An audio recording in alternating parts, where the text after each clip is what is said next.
23장은 예수님께서 십자가에 돌아가시기 전날 밤 제자들과 있었던 여러 가지 사건들을 또 길게 다루고 있습니다. 함께 식사도 하시고 식사하시다가 발을 씻겨주시고 성찬도 하시고 그리고 아주 귀한 설교의 말씀들을 많이 하십니다. 그래서 요한복음을 크게 나누면 11장에서 12장까지가 표적의 책, 여러 가지 예수님의 일대기 표적 기사를 다루고 13장부터는 영광의 책이다. 예수님이 십자가에서 죽으시는 그날 한 불과 며칠 사이에 있었던 일을 집중적으로 그렇게 다루고 있습니다. 앞에서 예수님이 이제 제자들과 식사하시다가 되게 충격적인 말씀을 하시죠. 옆에 기대가지고 편하게 이렇게 식사를 하고 있는데 너희 중에 한 사람이 나를 팔 것이다. 이 말씀을 주님이 하십니다. 그리고 누가 나갔습니까? 한밤중에 가룟 유다가 어둠 속으로 그렇게 사라져 버렸습니다. 그렇게 오늘은 유다가 나가고 11명의 제자가 남아있는 상황에서 예수님이 주신 말씀이 되겠습니다. 31절 보시면 이렇게 말하고 있는데요. 유다가 나간 후에 예수님이 말씀하십니다. 지금 인자가 영광을 받았고 하나님도 인자로 말미암아 영광을 받으셨도다. 이렇게 말하고 있습니다. 지금 인자가 영광을 받았다. 유다가 나갔어요. 밥 먹다가 배신하려고 작정하고 나가버렸어요. 주님 다 아셨잖아요. 그런데 뭐라고 하십니까? 지금 내가 영광을 받았다. 알 수 없는 말을 하세요. 아니 유다가 나간 것과 예수님이 영광 받으시는 것이 무슨 관계가 있을까요? 지금 제자가 스승을 배신 때리고 도망간 거잖아요. 근데 그게 어떻게 영광이 되겠습니까? 이게 영광이라는 개념이 우리의 생각과 다르다고 말씀드렸죠. 요한복음에서 영광은 예수님이 십자가에서 달려 죽으시는 것이 영광이다 그랬습니다. 그게 왜 영광이 되냐? 예수님이 그렇게 죽으시고 부활하셔야만 인류를 구원하시는, 죄에서 구원하시는 그 구원의 사역을 완성하시기 때문에 십자가는 예수님께 영광으로 들어가는 바로 그 문이었습니다. 그래서 가룟 유다가 나갔잖아요. 나가면 뭐 하겠어요? 이제 막 돈을 주고 은 30에 예수님을 팔고 그 사람들이 들이닥치겠죠. 그럼 그 십자가에 죽으시겠죠. 그래서 유다가 나갔을 때 이제 그 일이 시작됐다는 거예요. 자기가 죽고 영광 받을 때가 드디어 왔다라고 주님이 말씀을 하십니다. 그러면서 32절에 만일 하나님이 그로 말미암아 영광을 받으셨으면 하나님도 자기로 말미암아 그에게 영광을 주시리니 곧 주시리라. 이런 말씀을 하세요. 이것도 무슨 말씀일까요?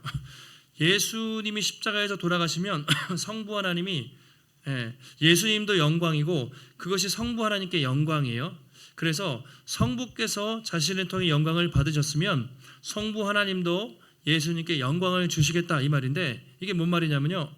예수님을 살리시겠다는 말이에요.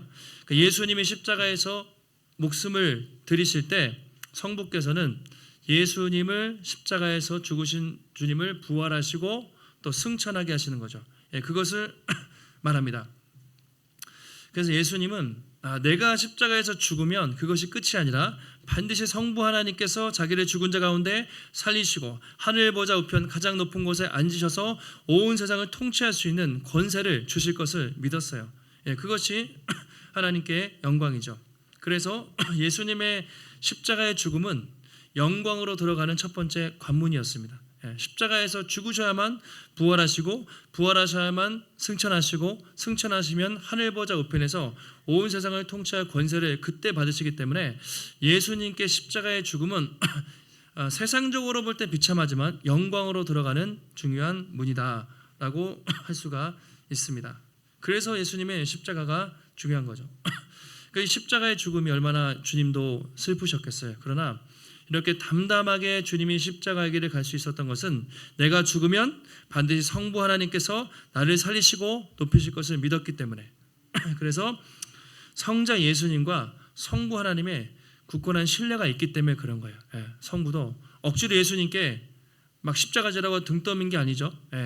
예수님이 자원하신 것이고 그렇게 자원하셨을 때 성부 하나님도 성자 예수님을 가장 높은 곳으로 높여주시는 이 무한한 신뢰, 굳건한 신뢰, 바로 이것 때문에 이 십자가의 사역이 가능했던 것이죠. 그 얘기를 예수님이 하십니다. 물론 제자들은 아직 뭔 소리인지 알아듣지 못했을 것 같아요. 33절에 작은 자들아 내가 아직 잠시 너희와 함께 있노라. 작은 자들아 또는 자녀들아 이런 뜻이거든요. 그러니까 제자들을 대상으로 이제 마지막으로 아버지가 자녀에게 유언하는 것처럼 따뜻하게 얘들아 이런 말이에요. 얘들아. 왜냐면 이건 실제로도 유언이었습니다. 왜냐면 예수님 곧 몇 시간 뒤에 이제 마지막으로 십자가에 죽으시고 떠나시기 때문에 정말 주님이 그 마지막으로 그들에게 하시고 싶었던 말씀이 있으셨던 거죠. 너희가 나를 찾을 것인데 나를 만나지 못할 거야. 약간 그런 말씀을 주님이 하세요. 지금까지 3년 동안 같이 있었는데 곧 헤어지게 될 것이고 이제 다시는 나를 만나지 못할 거야. 이런 말씀을 주님이 하십니다. 쟤네들이 도대체 주님이 왜 저러실까? 그들은 주님이 왕이 되실 것이라고 지금까지도 사실은 그렇게 기대하고 있는데 자꾸 헤어진대요. 떠나가신대요. 뭔가 불안한 마음, 불안함을 쟤네들이 많이 느꼈을 것 같아요. 그렇게 긴박한 상황에서 뭔가 주님이 중요한 말씀을 하시죠.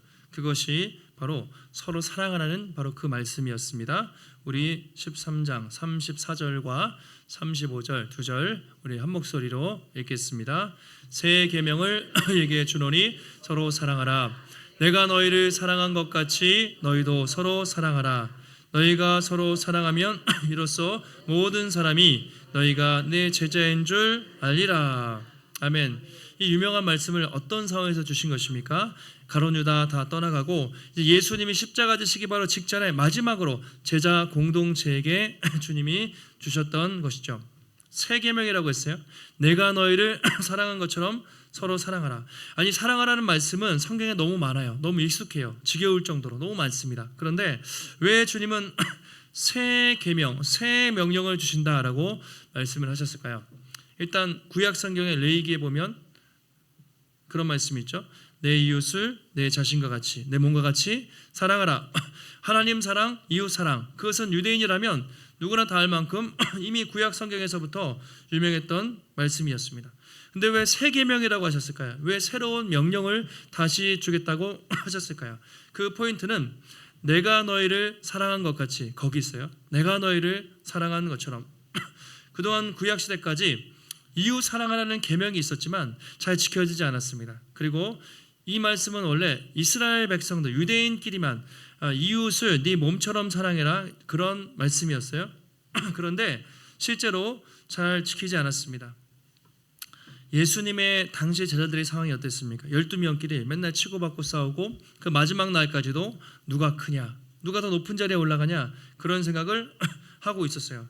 그러니까 구약 시대부터 이웃 사랑의 계명 중요하다고 그들이 생각을 했지만 정말 그 계명을 지키지 않았고 형식적으로 겉으로 지키는 척했지만 정말 서로 사랑하는 그런 모습들이 그들 사이에 없었던 것이죠.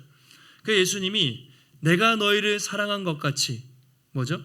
내가 너희를 끝까지 사랑한 것처럼, 내가 너희를 포기하지 않은 것처럼, 내가 너희 같은 이 배신자들을 끝까지 품었던 것처럼 서로 사랑하라. 그렇게 새로운 말씀을 주시는 것이죠. 이것은 예수님의 사랑과 그리고 십자가의 죽음을 염두한 그런 말씀입니다. 그래서 구약 계명과 다른 새로운 계명이라고 주님이 말씀을 하고 계십니다. 당시 유대인들은요 어디서 자부심을 느꼈냐면 많이 공부한 거, 할례 받은 거, 성경 지식이 많은 거, 또 금식하는 거, 헌금 많이 하는 거, 선행하는 거, 구제하는 거. 마음은 다 없는데 겉으로 정말 착한 척하는 그런 사람들이 참 많이 있었습니다. 그런데 정말 사랑을 하지 않았어요. 그 마음으로 서로 사랑하는 것들이 그들에게 없었습니다. 예수님은 오늘 마지막 십자가 지시기 전날 밤 그들에게 마지막으로 당부하는 거예요. 내가 너희들에게 이제 유다도 도망가고 11명 남았는데 정말 나는 곳 없어. 그런데 마지막 한 가지 당부가 뭐냐면 너희들끼리 서로 싸우지 말고 서로 사랑해라. 이 11명의 공동체 그들에게 말씀을 하시는 거죠. 그리고 너희가 서로 사랑하면 많은 사람들이 너희가 내 제자라는 것을 알게 될 것이다 라고 말씀을 하십니다. 결국 사람들이 그 사람이 제자인지 아닌지를 구분하는 가장 중요한 기준은 바로 사랑이라는 거죠. 사랑. 성경도 많이 읽고 직분도 받고 교회도 열심히 봉사하고 열심히 물질로 섬기고 다 좋아요. 그런데 그것이 제자의 기준이 아닙니다. 예수님이 말씀하신 유일한 제자의 기준은 뭐냐? 사랑이 많은가? 그 사람이 예수님의 사랑을 실천하는가? 그 사람의 성품과 인격에 그리스도의 사랑이 나타나는가? 그것이 유일한 기준이라는 것이죠. 직분 받고 아니면 교회 오래 다니고 봉사하고 그걸로는 판단할 수가 없어요. 유일한 기준은 그 사람이 사랑이 많은가? 하나님의 사랑이 그 사람 안에 살아있는가? 그런 거죠. 우리가 외국에 가면 여권 또는 라이센스, 어떤 자격증, 그런 게 있잖아요. 대한민국 국민이면 여권, 운전면허 자격증. 그 사람이 진짜 성도인가, 그 사람이 진짜 예수님의 제자인가 아닌가를 나누는 유일한 기준은 사랑입니다. 예수님의 사랑이 그 사랑에 있고 그 사랑이 흘러가고 있는가가 유일한 기준이라고 주님이 말씀을 하십니다. 그래서 우리는 여기 사랑의 두 가지 속성을 알 수 있어요. 첫 번째, 간단히 말씀드리면 새 계명이라고 돼 있잖아요. 계명이라는 건 다른 말로 명령이에요. 예수님이 막 이래라 저래라 그렇게 하시는 분 아닌데 유일하게 명령을 주신 거예요. 명령. 이것은 지켜도 되고 안 되는 것이 아니라 명령은 반드시 지켜야 되는 것인데, 새 계명, 유일한 명령으로 서로 사랑을 하는 그 명령을 주신 것이죠. 감정적인 것이 아니라 예수님의 제자라면 마땅히 해야 하는, 순종해야 하는 유일한 명령, 그것이 서로 사랑하라. 오늘날 사람들은 사랑이라는 말을 너무 흔히 쓰니까 그냥 뭐 사랑한다라는 말을 너무 흔히 쓰죠. 그래서 감정적인 것으로 그냥 느낌으로 내가 좋으면 사랑하고, 사랑이 금방 식어지기도 합니다. 자기중심적이고 이기적인 사랑, 그걸 그냥 다 사랑이라고 포장하고 정말 희생하고 책임지는 그런 모습은 많이 있지 않습니다. 오늘 예수님이 말씀하신 사랑은 그런 것이 아니죠. 정말 말로만 하는, 또는 자기중심적인, 또는 감정적인, 또는 이기적인, 쉽게 변하는 그런 사랑이 아니라 행동하고 또 실천하는, 희생하는 사랑. 내가 싫어도 명령이니까 감정적인 게 아니라 순종하는 것이죠. 심지어 원수도 사랑하라, 이런 말씀도 하셨고, 심지어 포기하지 않고 배신자까지도 사랑하는 그리고 목숨을 버려, 주님의 제자들을 위해서 목숨을 버리는 사랑을 하셨잖아요. 바로 그런 사랑을 우리에게 말하고 있습니다. 세상에는 이런 사랑이 없죠. 그리고 우리 힘으로 참 이런 사랑을 하기도 힘들어요. 그래서 주님이 먼저 그런 사랑을 우리에게 베풀어 주시고 가르쳐 주신 것이죠. 그리고 예수님의 이 사랑은 우리가 복음을 전하는 가장 중요한 동기가 되는 것이죠. 요즘에 돈 많은 사람, 그렇죠? 똑똑한 사람, 그다음에 머리가 좋은 사람, 말 잘하는 사람, 다양한 사람이 있어요. 우리가 누군가에 대해서 복음을 전할 때 교회 오래 다녔다고, 성경 지식이 많다고, 똑똑하다고, 말 잘한다고 그렇게 복음을 전하는 것은 아닙니다. 가장 중요한 것은 사랑이죠. 세상에 없는, 세상에 거의 다 있는 것 같아요. 세상에 모든 것이 다 있는 것 같은데 유일하게 없는 것이 바로 이 하나님의 그 사랑. 교회에 유일하게 있는 것이 바로 그 사랑이죠. 아무런 대가와 조건 없이 있는 모습 그대로 사랑하고 섬길 때 믿지 않는 사람들도 이것이 성도구나, 저 사람들이 예수 믿는 사람들이구나, 저것이 교회구나 라는 것을 깨닫게 된다는 것이죠. 그런 점에서 우리는 오늘 이 말씀을 들으면서 내가 교회를 얼마나 오래 다니고 또 어떤 봉사를 하고 어떤 섬김을 하고 어떤 신앙생활을 하는가 이전에 정말 나에게 하나님의 사랑이 바로 그 사랑이 나에게 숨쉬고 있는가, 그것을 한번 돌아보시기를 바랍니다. 예수님이 이렇게 서로 사랑하라고 당부하셨어요. 근데 베드로의 말을 들으면 좀 뜬금이 없는 것 같아요. 베드로의 질문이 이렇습니다. 시몬 베드로가 이르되 36절 주여 어디로 가시나이까? 예수께서 대답하시되 내가 가는 곳에 네가 지금은 따라올 수 없지만 나중엔 따라올 것이야, 이렇게 얘기하세요. 자, 베드로가 뭐라고요? 주여 어디로 가시나이까? 방금 예수님이 앞서 무슨 명령을 하셨습니까? 새 계명을 주노니 서로 사랑하라, 이렇게 말씀하셨죠. 그러면 뭐라고 대답해야 돼요? 예, 주님, 제가 참 사랑이 저희가 부족했습니다. 사랑하겠습니다. 이렇게 더 노력하겠습니다. 이렇게 대답을 해야 되잖아요. 근데 베드로는 예수님이 서로 사랑하라는 이 말씀이 들어오지 않았던 것 같아요. 그에 앞서 뭐라고 했냐면 내가 곧 떠날 거야, 너희는 나를 따라올 수 없을 거야. 거기에 뭔가 꽂혀 있었던 것 같아요. 그래서 주님 어디로 자꾸 가신다고 하시는 말입니까? 이런 거거든요. 주여 어디로 가십니까? 이게 라틴어로 쿠오 바디스 이런 뜻이거든요. 쿠오 바디스 도미네. 아마 옛날에 영화나 책에도 쿠오 바디스 이런 내용이 있어요. 그게 이제 이 말씀을 기준으로 만든 영화이고 책인데, 주님 어디로 가십니까? 이런 뜻이에요. 베드로는 예수님이 어디로 가는지에 관심이 많았던 것 같아요. 서로 사랑하라는 데는 관심이 없고, 주님을 따라가서 뭔가 높아지고 싶고 성공하고 싶었는지 주님이 어디로 가시는지에 관심이 많았습니다. 근데 예수님이 야, 네가 지금은 못 오지만 나중에는 올 것이야 라고 말씀을 하세요. 예언 같은 말씀이죠. 그러니까 이거죠. 네가 잠시 후에 나를 배신하고 떠나갈 것을 주님은 아셨습니다. 나중에 회개하고 돌아오잖아요. 그래서 예수님 만나고 회복이 되는데, 열심히 복음을 전하다가 또 로마 박해가 심할 때 베드로가 고민을 해요. 그때 쿠오바디스 외치면서 그때는 로마에 들어갑니다. 그래서 로마에서 복음 전하다가 어떻게 합니까? 십자가를 거꾸로 지고 그렇게 죽었다고 전해져 있죠. 내가 예수님처럼 죽을 수는 없지만 예수님을 따라서 십자가를 거꾸로 지고 마지막에 순교한 것으로 알려져 있습니다. 어쨌든 그거예요. 주님 어디로 가십니까? 네가 지금은 나를 못 따라와. 근데 언젠가 나를 따라올 거야. 주님이 그렇게 말씀을 하셨습니다. 베드로가 자존심이 상했는지 이렇게 대답을 해요. 주님, 아니 왜 제가 지금은 못 따라간다는 말입니까? 제가 얼마나 충성스러운 제자인지 아십니까? 제가 목숨을 걸고 주님을 따라 가겠습니다. 비장하게 이렇게 대답을 합니다. 얼마나 인간적으로 볼 땐 참 멋진 말이죠. 주님, 제가 목숨을 걸고 당신을 따라가겠습니다. 그렇게 이야기해요. 어쩌면 베드로의 이 말은 정말 진심이었을지도 모릅니다. 그런데 우리는 베드로가 어떻게 되는지 알죠. 한편으로 이 베드로의 이 말은 너무나 자기를 과신한 그렇죠? 너무 경솔하고 교만한 말이었습니다. 지금 베드로는 지금 어떤 상황인지 전혀 분간이 안 되는 거예요. 주님을 따라간다. 목숨을 걸고 따라간다. 지금 예수님은 무슨 말씀을 하시는 거죠? 십자가의 길을 가는 거예요. 만약에 베드로가 예수님을 따라가는 것이 십자가의 길이라는 것을 알았다면 제가 목숨 걸고 따라가겠습니다. 그렇게 장담을 못했을 거예요. 많이 주저했을지도 모릅니다. 근데 지금 무슨 상황인지도 모르고 자기의 열심, 자기의 충성심을 과신하는 거예요. 그러면서 저는 목숨 걸고 따라갈 수 있습니다. 라고 대답을 하죠. 공관복음에 보면, 마태 마가복음에 보면 더 이렇게 얘기해요. 여기 11명, 이제 11명 남았으니 여기 10명 다 주님을 떠나도 절대로 나는 주님 떠나지 않겠습니다. 라고 장담을 합니다. 그리고 누가복음에는 좀 특이한 기록이 있어요.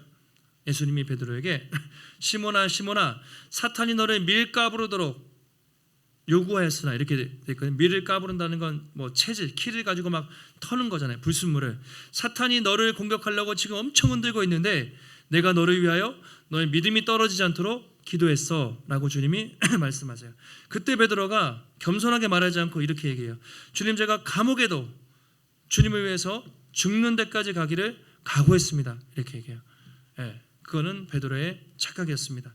주님은 아셨죠.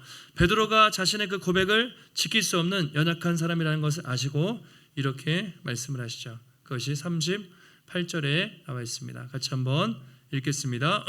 예수께서 대답하시되 내가 나를 위하여 내 목숨을 버리겠느냐. 내가 진실로 진실로 내게 이르노니 닭 울기 전에 내가 3번 나를 부인하리라. 베드로에게 참 가장 수치스럽고 뼈아픈 말씀을 하십니다. 네가 정말 나를 위해 목숨을 버리겠다고 죽을 정도로 충성심을 보이고 각오하느냐? 베드로야, 그렇지 않다. 진실로 진실로 이르노니 오늘 밤 닭이 2번 울기 전에 네가 3번 나를 부인할 것이야. 정말 충격적인 말씀을 하시죠. 그리고 실제로 베드로는 주님을 위해 죽겠습니다 고백하고 한 3시간, 한 6시간도 안 돼요. 몇 시간 뒤에 예수님을 한 번도 아니고 2번, 3번 부인하고 저주하면서 나중에 통곡을 하게 되죠. 그의 인생에서 가장 지울 수 없는 큰 실패를 하게 되는 것이죠.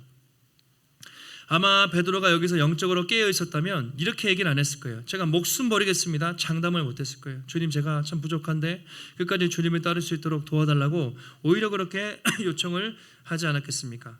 근데 그는 과신했습니다. 자기의 결심, 자기의 의지, 자기의 충성심, 그래서 겟세마네 동산에 이제 가잖아요. 가서 어떻게 합니까? 기도를 안 했습니다. 예수님 기도하실 때 졸고 또 기도하실 때 졸고 3번이나 졸다가 눈이 시뻘개져서 가룟 유다와 로마의 군인들이 왔을 때 그냥 뿔뿔이 흩어지고 마는 것이죠. 만약에 베드로가 그 자리에서 기도했다면 어쩌면 그 시험에 넘어지지 않았을지도 몰라요. 자신을 과신했습니다. 자기의 충성심과 열심으로 주님을 따를 수 있을 것이라고 생각했습니다. 그래서 기도를 안 했습니다. 그래서 넘어졌습니다. 그것이 베드로의 실패죠. 예수님 입장에서 참 이런 제자들을 보면서 마지막까지 얼마나 한심하고 답답하셨을까. 한 명은 자기 팔로 나갔어요. 한 명은 수제자라고 하는데 목숨 걸고 따르겠다고 하지만 곧 배신할 걸 아셨어요. 나머지 10명도 다 거기서 거기였어요. 그런 제자들을 보면서 얼마나 답답하고 안타까우셨을까. 그럼에도 불구하고 주님은 자기 사람들을 끝까지 사랑하셨고 그리고 잠시 후에 십자가를 지게 되는 것이죠. 오늘 이 말씀만 보면 제자들은 어떻습니까? 완전히 실패해요. 완전히 배신하고 예수님의 3년간의 모든 사역은 실패한 것처럼 보였습니다. 근데 결국 그들이 어떻게 됩니까? 너희들이 지금은 따라오지 못하지만 나중에는 따라올 거야. 그 말씀이 성취가 돼요. 주님이 부활하신 다음에 제자들을 만나서 베드로를 책망하지 않고 이렇게 말씀하시죠. 내가 나를 사랑하느냐. 내가 주님을 사랑하는 줄 주님이 아십니다. 내 양을 치라. 3번이나 다시 위로하시면서 베드로를 회복시켜 주시죠. 그리고 얼마 후에 오순절에 성령이 그들에게 놀랍게 임해가지고 완전히 새로운 사람들이 돼요. 그래서 성령의 충만함을 받고 복음을 전하는 사도가 됩니다. 그래서 이 부족한 사람들을 통해 사도행전의 역사, 초대교회에 놀랍게 복음이 전파되는 그 은혜를 보게 되는 것이죠. 이 말씀만 보면 제자들도 실패하고 예수님 사역도 실패한 것 같지만 오히려 그 연약한 그 배신자 제자들을 통해서 주님이 놀랍게 역사하신 것을 우리가 알 수가 있습니다. 오늘 이 말씀을 보면 참 부담스럽죠. 내가 너희를 사랑한 것처럼 서로 사랑하라. 제일 쉬운 말씀 같지만 참 부담스러운 말씀입니다. 여러분, 우리는 이 질문 앞에 내가 정말 원수까지도 사랑할 수 있어요. 그렇게 고백할 수 있습니까? 내가 정말 주님을 끝까지 따를 수 있습니다. 그렇게 우리가 장담을 할 수 있을까요? 그럴 수 없는 것 같아요. 우리가 정직하게 고백한다면 저는 정말 그 원수 같은 사람, 저는 눈에 가시 같은 사람, 그 사람을 사랑하기 힘듭니다. 이게 우리의 정직한 고백이죠. 주님, 저는 끝까지 따라가고 싶지만 제 의지와 열심으로 과연 주님을 끝까지 따라갈 수 있을지 모르겠습니다. 그것이 정직한 고백이죠. 차라리 우리는 그렇게 하는 것보다는 하나님, 제게 사랑이 부족합니다. 제게 주님의 사랑을 달라고. 그리고 제가 주님의 길을 가면서 흔들리고 실패하고 넘어질 수도 있지만 끝까지 나를 붙잡아 달라고 그렇게 우리가 구해야 하는 것이죠. 요한일서 4장에 보시면 같은 요한이 있었죠. 요한복음도 요한이 쓰고 요한일서도 사도 요한이 썼는데 이렇게 이야기합니다. 사랑은 여기 있으니 바로 그 사랑, 우리가 하나님을 사랑하는 것이 아니요 하나님이 우리를 사랑하사 우리 죄를 속하기 위하여 화목제물로 그 아들을 보내셨습니다. 11절 같이 한번. 사랑하는 자들아, 하나님이 이같이 우리를 사랑하셨은즉 우리도 서로 사랑하는 것이 마땅하도다. 아멘. 사도 요한의 별명이 무엇입니까? 사랑의 사도라고 말하잖아요. 사랑의 사도. 근데 이 사람은 원래 다혈질이었어요. MBTI 또는 성격 검사하면 정말 다혈질이고 사랑과는 관계가 먼 사람인데 사랑의 사도가 됐어요. 그래서 요한일서 2서 3서를 보면 사랑하라 사랑하라는 말을 끊임없이 많이 하고 있습니다. 바로 사랑 없던 그 사람도 예수님의 사랑을 경험하고 사랑의 사도가 돼서 서로 사랑하라는 말씀을 가르치고 있죠. 하나님이 이같이 우리를 사랑하셨은즉 우리도 서로 사랑하는 것이 마땅하다. 하나님의 사랑이 사도 요한을 변화시켰던 것이죠. 요한일서 3장 16절 우리가 요한복음 3장 16절 하나님의 세상을 이처럼 사랑하사 독생자를 주셨으니 그 말씀은 잘 알아요. 암송하는데 요한일서 3장 16절 우리가 잘 모르는 것 같아요. 같이 한번 읽겠습니다. 그가 우리를 위하여 목숨을 버리셨으니 우리가 이로써 사랑을 알고 우리도 형제들을 위하여 목숨을 버리는 것이 마땅하니라. 아멘. 요한복음 3장 16절은 되게 좋죠. 우리에게 하나님 우리 위해 목숨을 바쳐주셨다. 얼마나 복음이고 암송하고 좋아요. 요한일서 3장 16절을 암송하시는 분 계신가요? 별로 인기가 없는 말씀이에요. 왜냐면 우리 보고 죽으라고 하니까. 근데 복음은요 그냥 하나님이 세상을 사랑하사 독생자를 주시고 구원받았어. 그냥 그렇게 끝. 그것이 아니라 그가 우리를 그렇게 사랑하셨으니 우리가 거기서 사랑을 배웠고 이제 우리도 형제들을 위해서 그렇게 사랑하는 것이 복음이죠. 그러니까 앞으로 요한복음 3장 16절만 암송하지 마시고 요한일서 3장 16절 같은 3장 16절이에요. 그런데 주님이 우리를 그렇게 사랑하셨으니 그것이 사랑이지. 목숨을 버리는 데까지는 아니라도 우리가 정말 마음을 다해 형제를 사랑하는 것, 우리가 이 말씀을 통해서 알 수가 있습니다. 3장 17절 그 다음 구절에는 누가 이 세상 재물을 가지고 형제의 궁핍함을 보고도 도와주지 않으면 어찌 하나님의 사랑이 그 속에 거하겠느냐. 형제들아, 우리가 말과 혀로만 사랑하지 말고 행함과 진실함으로 사랑하자. 그렇게 이야기를 하고 있습니다. 심지어 요한은 하나님의 사랑이 거하지 않으면, 사랑이 없으면 그 사람 성도 아니라고 말할 정도예요. 형제를 사랑하지 않는데 어떻게 성도라고 말할 수 있겠냐, 이 정도로 얘기해요. 그만큼 이 사랑이라는 것은 그냥 있어도 좋고 없어도 좋고 원래 사랑이 많고 그런 정도가 아니라 모든 사람, 모든 성도 제자에게 마땅히 필요한 것이 하나님의 사랑이다. 그렇게 말하고 있습니다. 우리 힘과 능력으로는 사랑할 수 없지만 그의 사랑이 우리에게 흘러넘칠 때 10분의 1이라도 100분의 1이라도 흘러넘칠 때 내가 할 수 없는 그 사랑을 우리가 하게 되는 것이죠. 성경에 사랑에 대한 이야기가 참 많아요. 그런데 이것처럼 우리가 가볍게 여기고 이것처럼 우리가 쉽게 무시하는 말씀이 없는 것 같아요. 근데 만약에 우리가 아무리 예수님을 열심히 믿고 봉사하고 심지어 우리가 교회에서 열심히 행사하고 사역하고 또 뭘 해도 사랑이 없으면 아무것도 의미가 없는 거죠.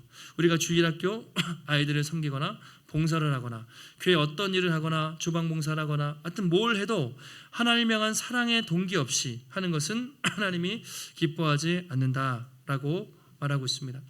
과연 나는 오늘 어떤 직분 또 신앙의 연수 또는 나름대로 열심히 신앙생활을 하고 계시겠지만 다른 것보다 사랑이 많은가, 내 안에 바로 예수님의 그 사랑이 있는가, 그리고 우리 복음의 숲교회는 그 사랑이 넘치고 있는가, 우리 간에 또 누군가 새로운 사람들이 처음 왔을 때 정말 따뜻하게 환대할 수 있는 그런 사랑이 있는가 돌아보시기를 바랍니다.